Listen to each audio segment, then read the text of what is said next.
have fun in the Stone Age while I step into the third dimension. Coming up on Philosophy Talk. What can virtual reality actually do? I set the time zone. I set the time zone. And my phone does that automatically. I'm gonna see if I can make the font bigger. Can virtual reality put you in somebody else's shoes? Virtual worlds are exciting, but let's not forget about the real thing. What is real?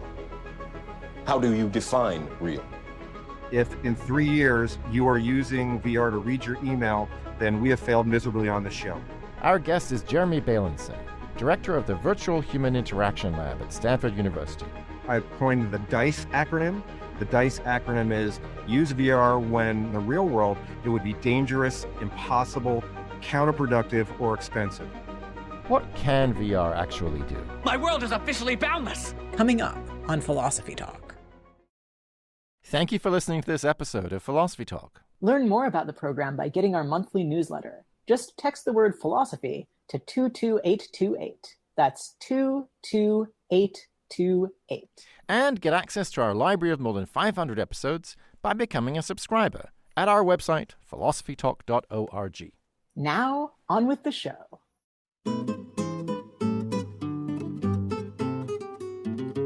Can virtual reality solve real-world problems? Will it make us more empathetic? Could VR even help us tackle the climate crisis? Welcome to Philosophy Talk, the program that questions everything. Accept your intelligence. I'm Josh Landy. And I'm Ray Briggs. We're coming to you via the studios of KALW San Francisco Bay Area. Continuing conversations that begin at Philosopher's Corner on the Stanford campus, where Ray teaches philosophy and I direct the Philosophy and Literature Initiative. Today, it's the next episode in our series, The Human and the Machine, generously sponsored by HAI, the Stanford Institute for Human-Centered Artificial Intelligence. And we're asking, what can virtual reality actually do? Well, I don't know, Ray. I think virtual reality is really fun. I mean, you put on a headset and you're suddenly transported into a magical world. You can swim with dolphins. You can spar with Darth Vader. You can pretend to be James Bond. Landy, Josh Landy, licensed to philosophize. I love it. I'm definitely using that. But I don't know. All of that, I mean, it's fun, right? But is it anything more than fun? I feel like it's basically a glorified 3D video game. Is there anything more to it than that? I mean, yeah, you can exercise in VR. You can have meetings that are way better than in Zoom. You can teach kids cool things about science. You can even get therapy for phobias and PTSD. But I can get all of that in the real world. I mean, isn't it better to have a living, breathing teacher or therapist? Yeah, but there are some things you can't do in the real world. Like you couldn't stand inside a real volcano, and you wouldn't want to be in a war zone. VR lets you experience things like that, things that are dangerous or even impossible in the real world. Okay, but why is that important? I mean, if you can feel like what it's like to be in a war zone, you can start to really empathize with victims of conflict. There's actually this really cool VR experience called Clouds Over Sidra that takes you around a refugee camp in Jordan. It's very moving. Well, I agree. I've actually done that one, and it really is fantastic. But the thing I wonder is, look, if the point is to develop empathy, is VR really better than novels? You and your literature are always stuck in the 19th century. Anything a novel can do, VR can do better. It's fully immersive. It tricks the brain into thinking it's really having the experience. I mean, you don't get that from reading Madame Bovary or whatever. Madame Bovary or whatever. Like, I'm not sure that I'm entirely as sanguine as you about VR. I mean, every time I use my VR, you know, and then the signal drops out, I feel that heavy helmet jabbing into my head. My hands look weird. It's not fooling me. Okay, but how do you explain the fact that people are constantly injuring themselves in virtual reality? I mean, it's even got a name, VR to ER. Oh no, what's happening to those poor people? Well, they think they're like being chased by a zombie, so they run into the living room wall to get away from it. Oh, that's highly unfortunate. But what's your point? Well, the point is that VR is the most powerful technology ever invented for creating imaginary experiences that feel really real. And because they feel so real, they have impacts that are pretty similar to real-world events. If you see someone suffering in VR, your heart will bleed for them. Okay, my heart will bleed for them. I mean, it definitely did in Clouds Over Sidra, but what about people who love, I don't know, like running over grannies while playing Grand Theft Auto? I mean, are those people suddenly going to develop empathy just from doing something in VR? Okay, Josh, like, of course not every VR is going to build empathy. But if you do a good job as a designer, you can really help people develop their emotional skills. Maybe, but I think that assumes that people choose the good experiences. I mean, if you're not already an empathetic type, would you even be interested in something like Clouds Over Sidra in the first place? That's a good question. And I can't wait to ask our guest all about it. It's Jeremy Bailenson from Stanford. Oh yeah, he directs the virtual reality lab where I once went and fell down an imaginary hole. Whew, hope you didn't hurt yourself. Just my pride. I still think VR has a lot of potential, like using it for projects that teach people more about the world by taking them there. We sent our roving philosophical reporter, Shireen Adel, to explore the ocean from the comfort of her own home. She files this report. So the other day, I downloaded this app on my phone. There's like a window. What is... Oh! Are small animals that live together in an ancient symbiotic relationship with tiny plant-like algae. It may sound like I'm just watching a video, but when I open the app, my camera turns on. And when I move my phone around my room, videos and graphics start to pop up. This is augmented reality. It allows you to see graphics within your surroundings. Because so much sea life lives in coral reef habitats, they are known as the rainforests of the ocean. So now, above my desk, there's this picture frame with the ocean in it. And outside the frame, there are all these buttons. I click on one, and through my phone, it looks like my room is overrun with coral reefs. And there's a guide who tells me all about what I'm seeing. Coral reefs are vanishing at an alarming rate. The corals I'm looking at aren't like the brightly colored ones you see in photos luring you to some tropical island vacation. They're white and pale because they're dead. Looking at them, it seems obvious. But apparently spotting dead coral in the ocean isn't that easy if you don't know what to look for. That's actually one of the things that made Erica Woolsey want to create these virtual experiences.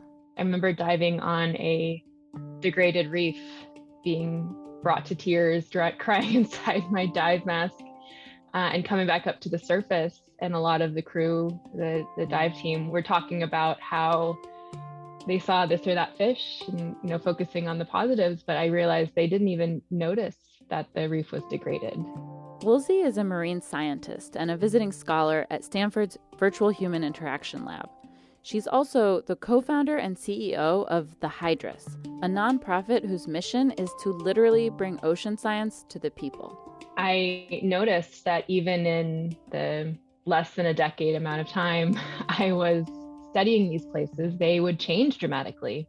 And she realized that with advances in technology, she could replicate the experience of feeling like you're actually in the water, not just looking at it on a screen.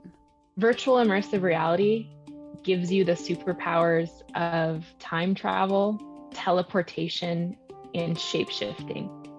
So how would you use these powers to solve a problem? And what if that problem was global climate change? So Woolsey and her team designed lots of different experiences that kind of make it feel like you have a superpower. Remember the augmented reality experience I tried out? Well, Hydrus also has completely immersive virtual experiences, like stepping into your own personal documentary. You look around and you're underwater in Palau, for instance, and you see manta rays and you see a coral reef, and I'm there as your dive guide, and you might hear some narration as well. And if you turn your head, the world turns with you. And you don't need a fancy headset to be there with her. At the beginning, she was just using a $15 cardboard viewer and a smartphone to give people a 360-degree view of an underwater world. I had never had that level of interest and curiosity, which is, I think, how you spark a scientific mind, but also how you spark that care and that desire to protect something. The first step is getting that feeling of complete awe and wonder. With virtual and augmented experiences, seeing is believing, which can lead to a much deeper understanding of what's at stake as the climate and our oceans change. For Philosophy Talk, I'm Shireen Adil. Thanks for that great report, Shireen. I'm Josh Landy, and with me is my Stanford colleague Ray Briggs. Today we're thinking about what virtual reality can actually do. We're joined now by Jeremy Bailenson. He's professor of communication at Stanford University, where he's also the founding director of the Virtual Human Interaction Lab. And he's the author of Experience on Demand: What Virtual Reality Is, How It Works, and What It Can Do. Jeremy, welcome back to Philosophy Talk. Thank you so much for having me. What a great segment thus far I've got to listen to, and yay. Well, yay to have you on the show. Jeremy, you started your career writing articles on things like reasoning and proof. How did you end up creating a super cool VR lab at Stanford? Yeah, so in my 5th year at Northwestern University, my PhD was in cognitive science, and I was running experiments to see how the brain worked, how people formed categories, made arguments, understood arguments. And the truth is, in the late 90s, cog sci was a very saturated field, lots of brilliant people doing it. And frankly, I wasn't that great at it. I wasn't as good as a lot of other folks were about conceptualizing low-level processes, how the mind works. And, I was also, as many people that got their PhDs, kind of a dark 5th year of grad school, trying to figure out what you want to do. And I read this novel called Neuromancer. And in Neuromancer, remember, I'm in a place where I'm trying to build AI, and it's really hard back in the 90s, but Neuromancer is a novel where William Gibson, he envisions this world where you can just have consciousness be streamed in avatars and agents, and anyone can beam all over the planet. It's an incredible, rich novel where you think about all the social implications. And I made the call there that I was going to try to do something like VR, and I was lucky enough to find a postdoc at UC Santa Barbara in 1999 to learn how to build VR from a hardware standpoint, to do the coding, to create the software, and at the same time moved from less questions that are just about the structure of the brain and larger questions about communication, education, training, and how VR affects society. That's really cool that cyberpunk got you into VR. So you're telling us about the things that VR can do. And earlier, Josh and I were talking about whether it can help us cultivate empathy. I was wondering if you could tell us about an experience that you've designed that kind of goes in that direction.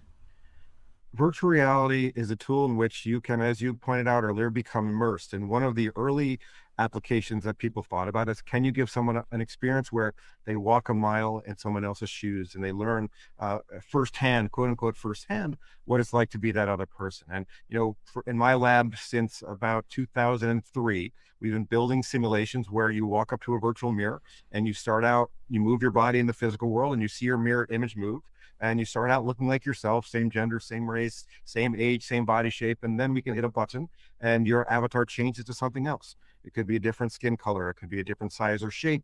And we study how embodying that avatar changes the way you think of a category. And I want to make very clear here, virtual reality is not a magic pill that solves all prejudice. What virtual reality is, it's a tool to give you an experience that you wouldn't have otherwise in the world, that helps you rethink some views and helps you, encode new information in a way where you've had a different perspective. And what have the results been like from these experiences? We've now run about 30 to 40 experiments.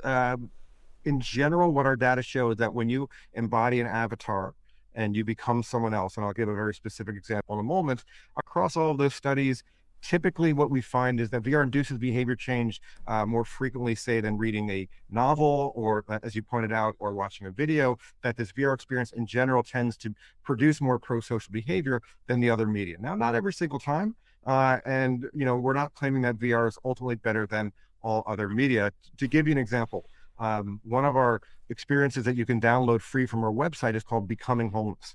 And Becoming Homeless is based on the research of Lee Ross. Lee Ross, a former Stanford professor, coined the term the fundamental attribution error. And what that states is that when something bad happens to us, we blame the situation. When something bad happens to someone else, we tend to blame their character. All people do this all the time. And it's a well-known psychological phenomenon. In Becoming Homeless, you put on the goggles and you become a homeless person. And how you become is you start out having an apartment and you lose your job and you're trying to make rent and you're walking around viscerally in your apartment trying to sell items so you can make rent. You don't make rent. Then you're evicted from your apartment, your landlord pounds on the door, you hear that really loudly in your ears, you try to live in your car. You can't live in your car because it's illegal in this part of California, and the officers roust you from your car.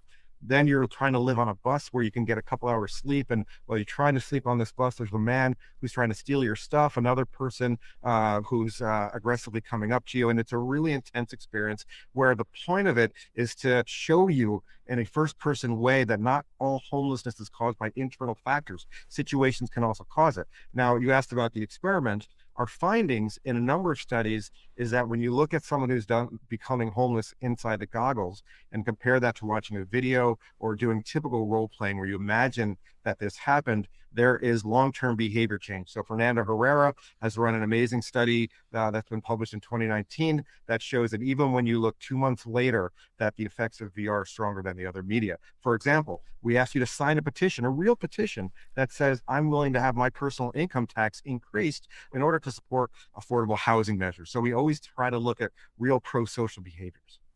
You're listening to Philosophy Talk. Today we're thinking about what virtual reality can actually do with Jeremy Bailenson from Stanford University. Have you ever tried VR? Did it change your values or teach you new skills or make you more empathetic? Or did it make you scared, angry, and bruised? Virtual vices, virtual virtues, along with your comments and questions when Philosophy Talk continues.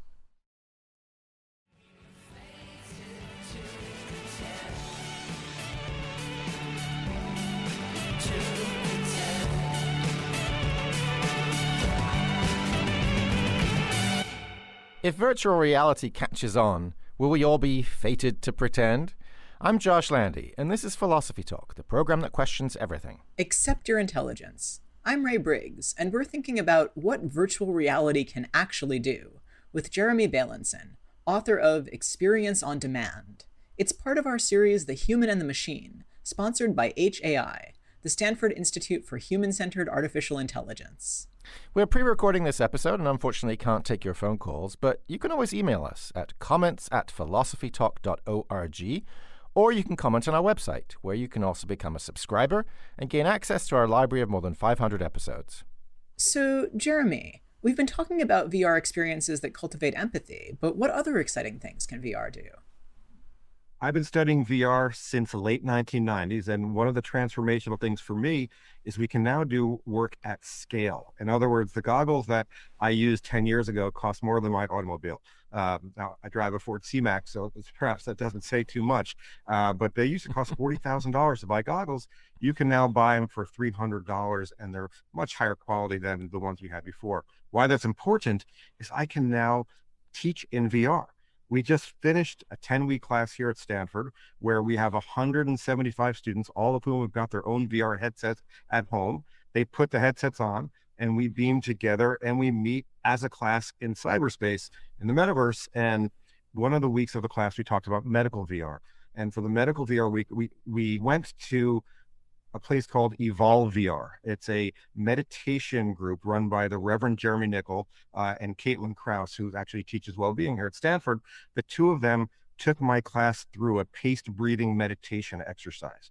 And we did the exercise from outer space. We all have this platforms where we're sitting in outer space and we were looking down at the earth like the overview effect.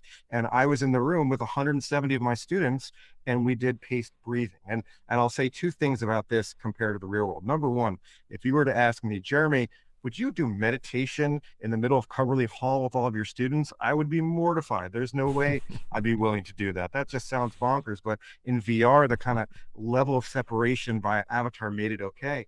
Number two is I'm kind of a hyper person, learning how to meditate and do things like paced breathing has been on my list for quite some time. I'm not very good at it. And probably the most success I've ever had was when I was in VR in this amazing spot, surrounded by other people who motivated me. That social presence was important and guided by a good teacher, the Reverend Jeremy Nickel and Caitlin. And I actually did it. And that's something that you would not have worked in the real world. It sure sounds like an improvement over a Zoom class, but I guess my thought about what I'd love to see in such a class would be, rather than having avatars, I'd prefer it, which I know we can't really do yet, to have avatars that look like the actual people and that replicate people's actual facial expressions, so you can get that sort of synergy, that vibe that you get from actual human beings being co-present in a room. Not to mention comfortable headsets. How close are we to that? Well, so I agree with everything you're saying there. Number one, we had a 30-minute rule. So VR for me is not something you do for 10 hours a day. And my class, VR is in a medium that not everything needs to be there. So the class, we had some asynchronous stuff. We had one Zoom meeting, and then we had 2 VR meetings each week. So VR is good for some things, not for others. And to your point on comfort, 30 minutes, take off the goggles after that, touch a wall, drink some water, say hello to a human being, and perhaps then go back in.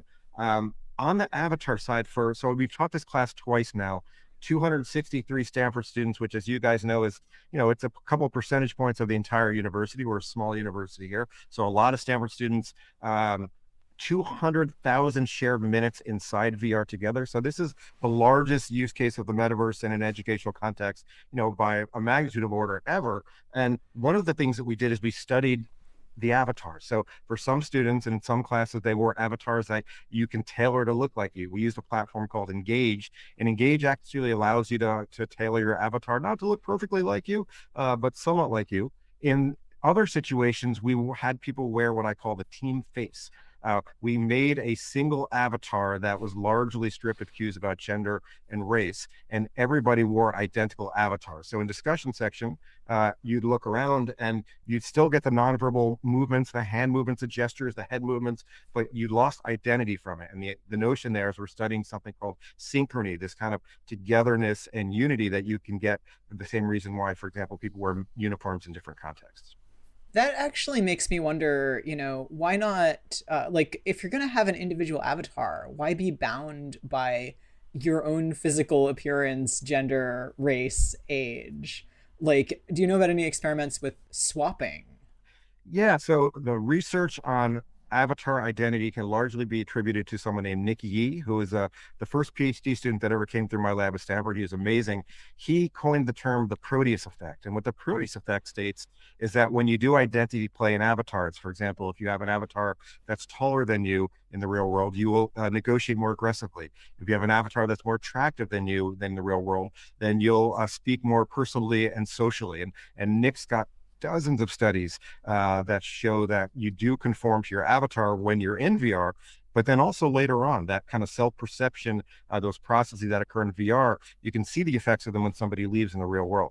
Now, I can't sit here on the radio show and say that VR is so strong that it can change, people's perception about prejudice and increase pro-social behavior without acknowledging that the opposite can happen. And we haven't studied the negative consequences in the lab, and part of that is simply because my graduate students who are doing the work, I want them building amazing scenes that they enjoy spending 3,000 hours on the coding and the 3D modeling, as opposed to building intense hyper-violent propaganda. That being said, it needs to be studied, and there's no theoretical or psychological reason to believe that people that want to do bad with it will not get the same effects as what we're trying to do on the pro-social side. I also wonder if there are dangers that aren't about over-the-top propaganda that's really violent, but just about the kind of more innocent errors that you can make representing something. So if I try to imagine myself into the experience of somebody who's homeless or somebody of a different race or gender, ideally I do it correctly and I imagine accurately. But what if I imagine wrong and I try to empathize but fail? Jeremy, in your book, you give the example of imagining being blind and how that can be misleading, right? That those of us who are sighted can often have a sort of dangerously misinformed sense of how it is for someone to lose their sight. Yeah, so these are great points, and I think the answer to them is about process. So we produced something that's also free to download it from our website called 1,000 Cut Journey. And 1,000 Cut Journey is the genius of Courtney Cogburn, a professor at Columbia, where she studies race and health. And in 1,000 Cut Journey, you become Michael Sterling. Michael Sterling is a Black male. You start out in an elementary school class.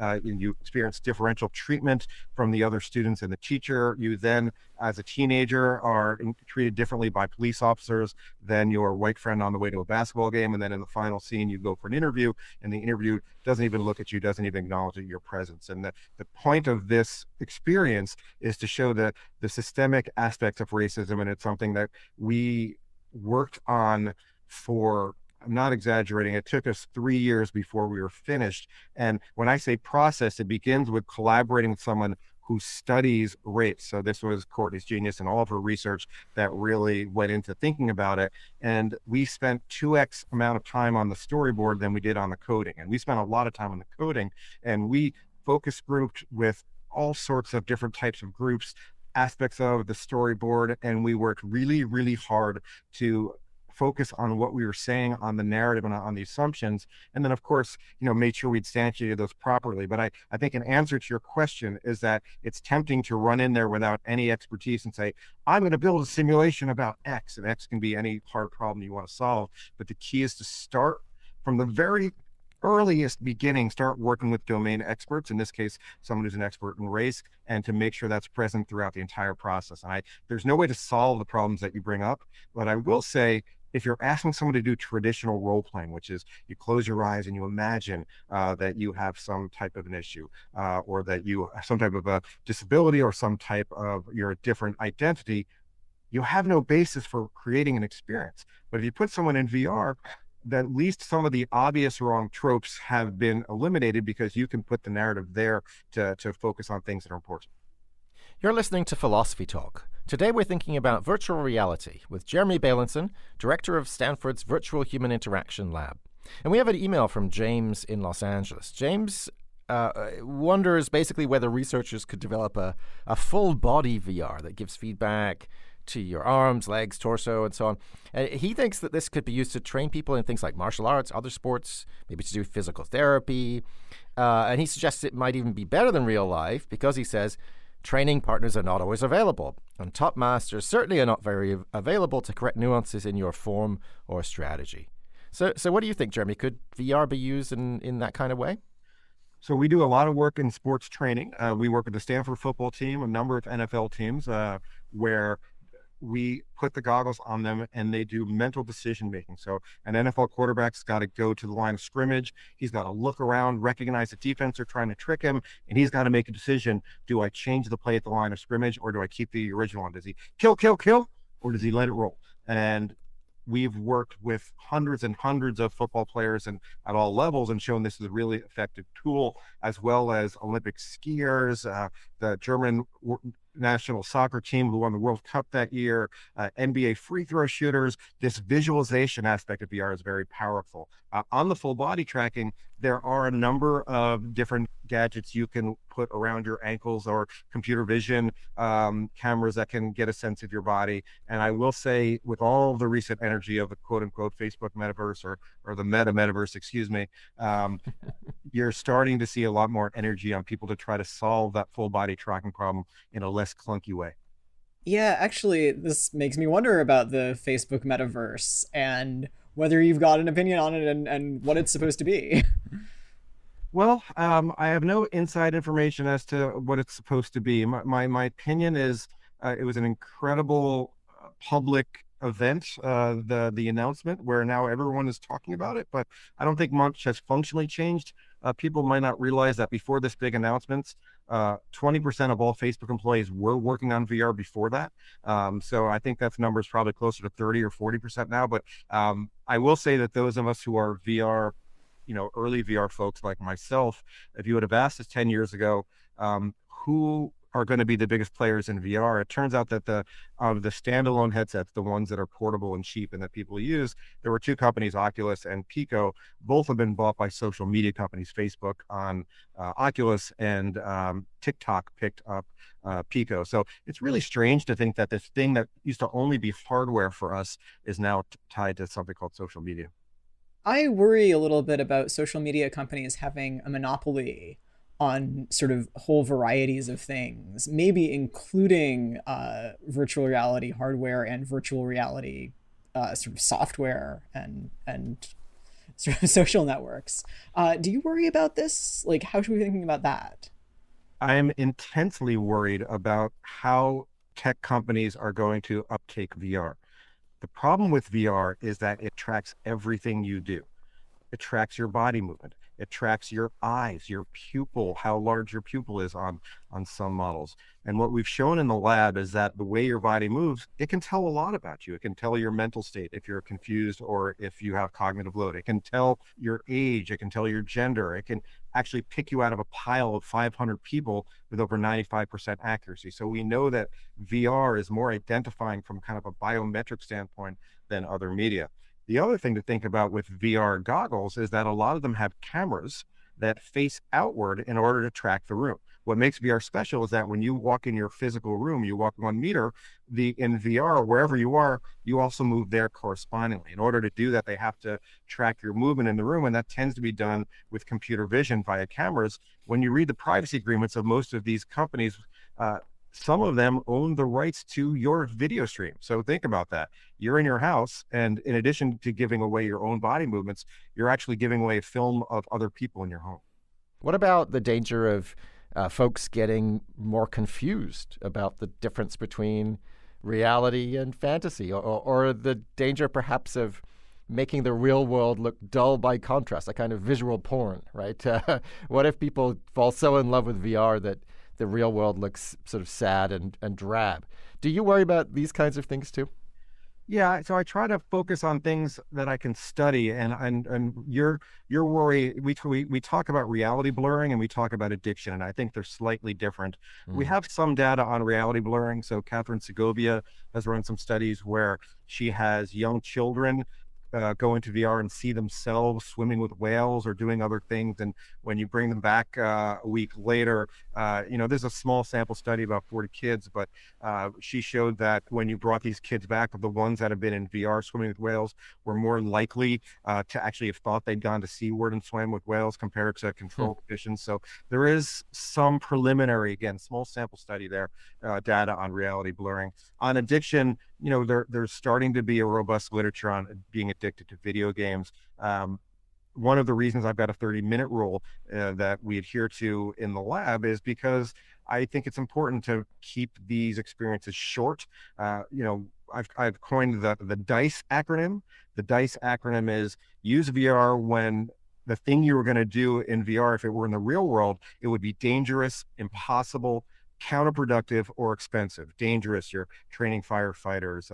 Impossible, changing your age or skin color and experiencing an empathy demo. Counterproductive, we run studies where we ask you to chop down a tree in VR to show you that using non-recycled paper causes deforestation. It would be a terrible way to teach that by going in the real world and cutting down trees. And then expensive, with the Stanford football team, it's expensive to give the quarterback lots and lots of extra practice time, and that's where VR can come in to make that more economical. So I don't think VR is for everything. I often say, if in 3 years you are using VR to read your email, then we have failed miserably on the show.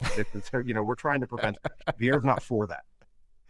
You're listening to Philosophy Talk. Today we're thinking about what virtual reality can actually do, with Jeremy Bailenson from Stanford University, author of Experience on Demand. What if you could wear special glasses that tell you the name of every tree you encounter? Would that be a good thing? Or is it fodder for a dystopia? Virtual reality, augmented reality, or real reality. Plus commentary from Ian Scholes, the 60-second philosopher, when Philosophy Talk continues.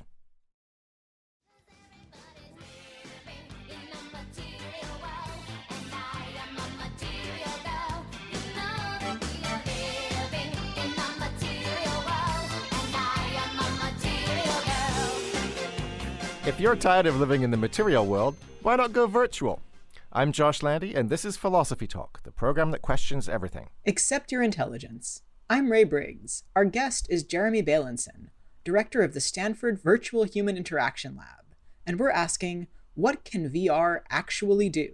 As part of our series, The Human and the Machine, sponsored by HAI, the Stanford Institute for Human-Centered Artificial Intelligence. Learn more about HAI at their website, hai.stanford.edu. So, Jeremy, we've been talking so far about virtual reality, but what about augmented reality? What's possible with that? So augmented reality allows you to see light from the physical world. Virtual reality blocks out everything. It's complete mental transportation.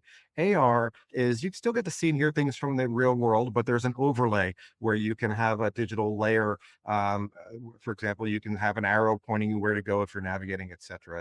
And from a cognitive standpoint, when we think about VR, we think about presence as transportation. With AR, I think of it more as a multitasking type of a psychological process. And for me, I was at a panel with the CEO of Niantic, and Niantic is the maker of Pokemon Go, and they're all in the metaverse, just got a huge round of funding, and they want people all over the world, daily for hours at a time, putting on goggles and accessing the metaverse daily. And he kind of pejoratively talked about VR as a niche thing, and I'm comfortable with small scale VR use. I don't think VR is for everything. With augmented reality, one of the things that we study in my lab is, if you think about, you're at a cocktail party, you're wearing AR goggles, you get to beam in a real-time human being.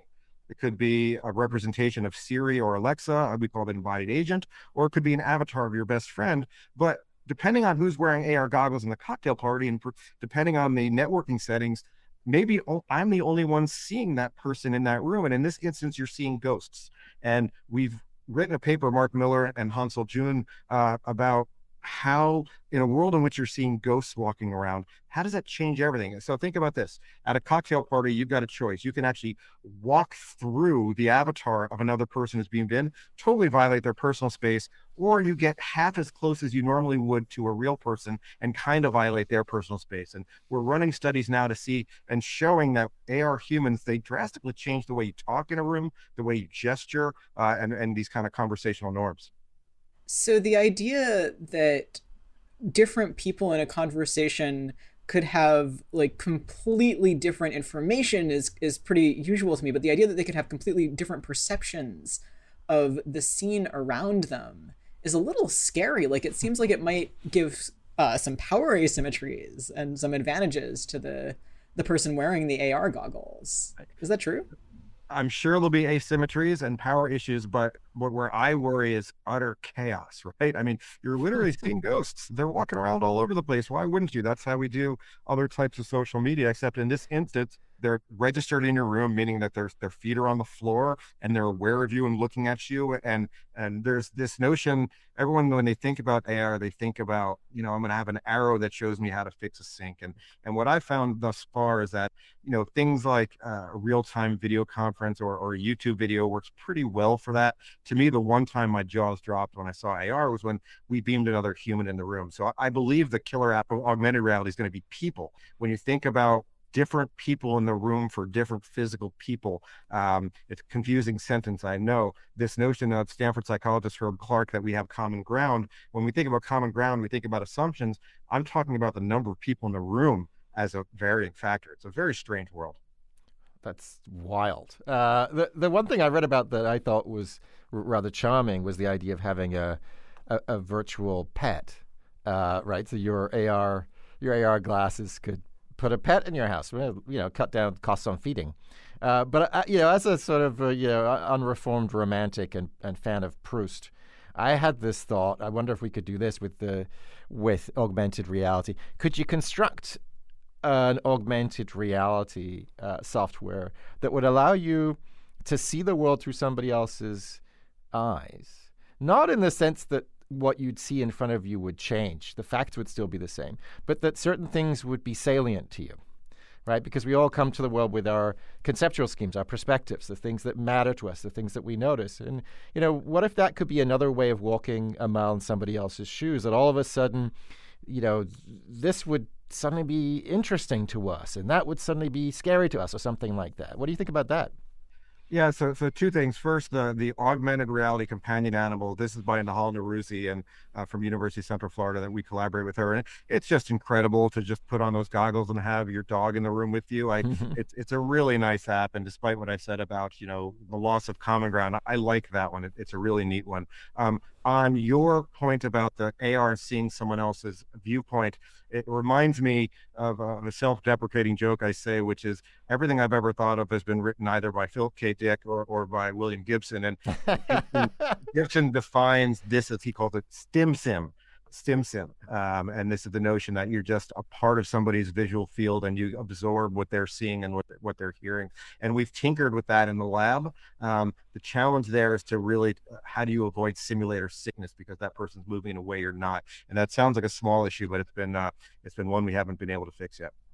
So one use of AR that I have seen and kind of really enjoyed is an artistic use. So I remember going to an exhibit where you could actually use your phone to do a kind of like simple AR where you had like QR codes on models of tree stumps. And if you looked at them, they would create these like phone images of fantastical fungus overlaid over the QR code. And I'm thinking like this would be really great for maybe like a historical tour of a city where you could just overlay information. What do you see as like potential for art for VR and AR? So I think when we talk about where VR is winning, and I don't think it should win everywhere. I think it's a medium that should be used in reserve. The film festival scene is one where, Tribeca Film Festival has Jane Rosenthal's put together amazing. Every year there's a fantastic VR arcade, and I've seen some incredible AR art there and VR art. And I think one place where AR is thriving, goggle-based AR, because AR goggles still cost $5,000. They're fairly unwieldy on the interface side. It's kind of hard to use and to pinch your fingers.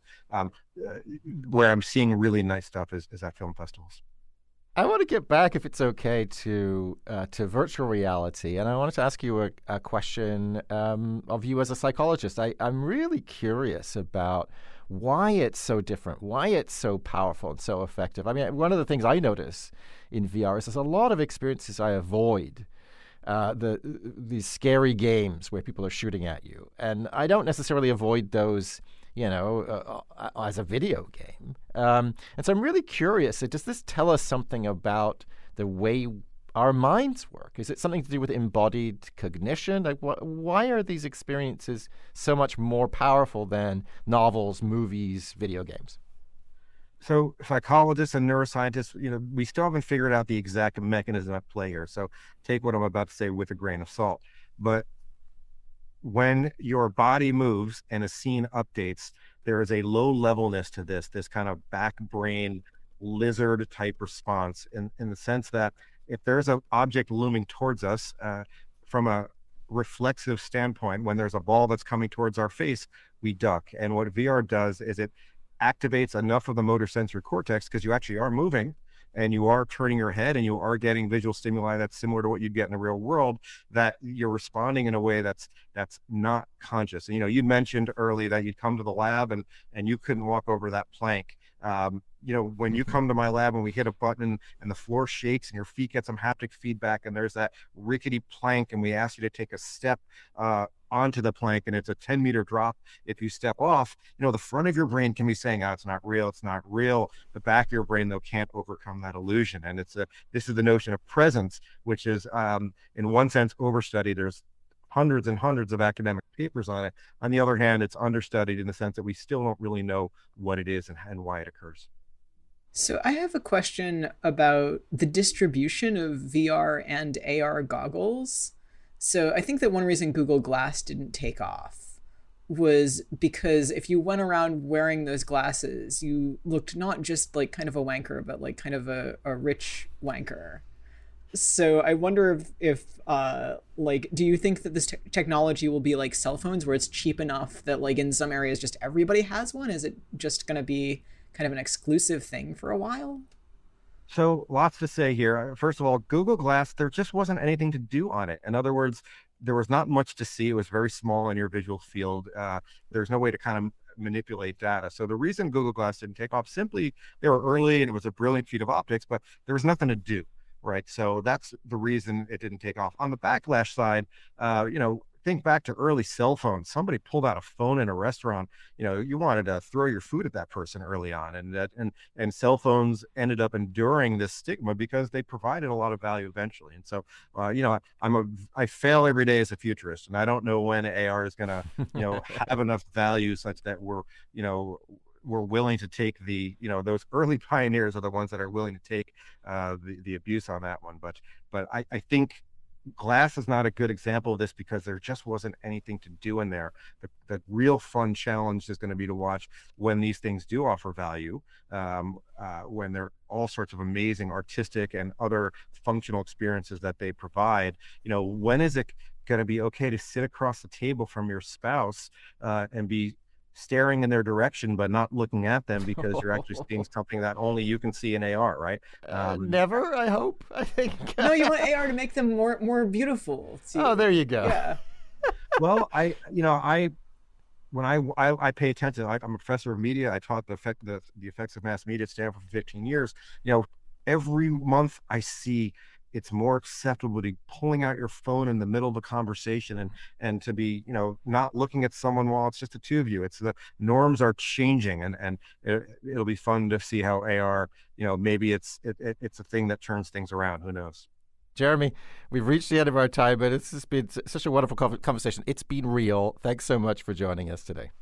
It's been awesome. Thanks for the great questions, and just such a thrill to be back on the show. Our guest today has been Jeremy Bailenson, Professor of Communication at Stanford University, Director of the Virtual Human Interaction Lab, and author of Experience on Demand, What Virtual Reality Is, How It Works, and What It Can Do. So, Ray, what are you thinking now? I just want to have as many weird virtual reality experiences as I can now. I want to walk over that pit in Jeremy's lab. I want to be somebody else. I want to be in my favorite science fiction novel, and I want to explore the inside of an atom. All of it. Absolutely. Anyone who can go to the lab, do. It's an extraordinary thing. We're going to put links to everything we've mentioned today on our website, philosophytalk.org, where you can also become a subscriber and gain access to our library of more than 500 episodes. You can also listen and learn more about the episodes in The Human and the Machine at the series homepage, philosophytalk.org/human-and-machine. Now, so fast he defies reality, it's Ian Scholes, the 60-second philosopher. Ian Scholes. Everybody knows what virtual reality is, and it doesn't entirely exist. People are supposed to be both thrilled and yet afraid of it, yet the fear part never quite caught on. Afraid of what? The helmet will get stuck? Will it look like Batman forever? It's just another ride, Come to think of it, the thrill part never caught on either. People love the big 3D movies and the immersive experiences, the walk through Van Gogh, the real-world Pokemon hunts, virtual roller coasters that never move, even the recent flash mob shoplifting sprees, which married criminal impulses to Instagram. But none of this gave VR the boost it needs, where it would literally be inside a movie and eventually come out of the theater stumbling around disoriented. We don't really want to go that far. Also, 3D glasses are hard enough to keep track of. A VR helmet would be impossible. And if you lost it in a virtual world, you'd have to buy another helmet to find it. Outside of training applications, I doubt if VR will ever catch on. But we still like movies about virtual reality, where somebody goes in and robs a bank or something, learning a valuable lesson about the limits of special effects. Movies like The Matrix, where which reality is which, is kind of up to you. See, here's the rub. Our culture offers more alternative reality type movies than virtual reality type movies. It's a different dimension, a different planet in the multiverse. A Rick and Morty Earth like ours, only we're reptiles. Just like ours, only nobody has ever seen a James Bond movie. The very purveyors of mass culture are themselves members of different universes. The DC universe, for example. The Marvel Cinematic Universe. I think maybe this is kind of what Mark Zuckerberg is aiming for with his new Meta brand. A universe with uniforms and mysterious powers that includes you. And Zuckerberg, of course, though I noticed in the promotional video for his metaverse, the avatar he chose for himself looked exactly like he really does. He did not float around the conference room. He stayed focused on the TED Talk, just like Steve Jobs or Elizabeth Holmes would have, all in the same regulation black turtleneck and trousers. Well, let's take a look at some of these alternative worlds, the DC universe. It's got Superman, Batman, and Aquaman, if you can guarantee hydration, Wonder Woman, Flash, Green Arrow, Green Lantern. What is the story there? He's an Earthling with a magic ring that emits green rays that make him part of a team of intergalactic crime fighters. Whatever. Now look at the Marvel Cinematic Universe, which took a bunch of second-string comic book heroes, Iron Man, Thor, Ant-Man, and wait, a guy who's kind of like Green Arrow but isn't. Turned that into a franchise, which I think is what Zuckerberg is really dreaming about here. Marvel not only has the Marvel Cinematic Universe, it also has the X-Men, which keeps sprouting new mutants like Snakeheads and the Hydra, and Spider-Man, which is supposedly about a high school student with superpowers, but is mainly about the Spider-Verse these days. Alternative realities for Spider-Man as a person of color, a cartoon pig, a middle-aged guy who just can't sling that web anymore. There's also a rich array of villains, many evil versions of Spider-Man himself, all of which has made a reality that can only be captured in ratty old comic books or multi-million-dollar movies. Creating his own reality would have a great appeal for Zuckerberg. Remember when he wanted to make his own money, like Subway tokens or poker chips, I guess? But he'd be creating not a virtual reality, but an alternative reality like Sesame Street, Bizarro World, or Whoville, a world where Bitcoin means something. Also, a virtual reality is an imagined place designed to seem real. Alternative realities are just like here, only you're not there. Or maybe you are, but you're shorter and you smoke. If you still have trouble, remember, none of this matters if it's a franchise. If it's not a franchise, then it isn't real. Of course, if it's not real, it can certainly become a franchise. Nothing holding us back but fear. I keep thinking of Mr. McFiddlepeck from the Superman world, whatever his name is, Mixie for short. The mischievous imp from the fifth dimension is always giving Superman and lately Supergirl a hard time. If you get him to say his name backwards, he disappears back into his own dimension. Something to keep in mind if you're trapped in virtual reality with Mark Zuckerberg. Grub, cruise, cram... Never mind, I gotta go.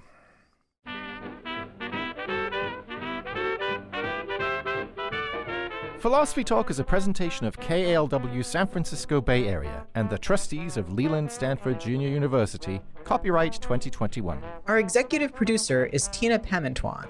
The senior producer is Devin Strolovich. Laura McGuire is our director of research. Thanks also to Merle Kessler and Angela Johnston. Support for Philosophy Talk comes from various groups at Stanford University and from subscribers to our online community of thinkers. Support for this episode comes from the Stanford Institute for Human-Centered AI. The views expressed or misexpressed on this program do not necessarily represent the opinions of Stanford University or of our other funders. Not even when they're true and reasonable. The conversation continues on our website, philosophytalk.org, where you can become a subscriber and gain access to our library of more than 500 episodes. I'm Josh Landy. And I'm Ray Briggs. Thank you for listening. And thank you for thinking. The value of a film that's like a theme park film, for example, the Marvel-type pictures, where the theaters become amusement parks, that's a different experience. And it's like, it's not cinema, it's something else.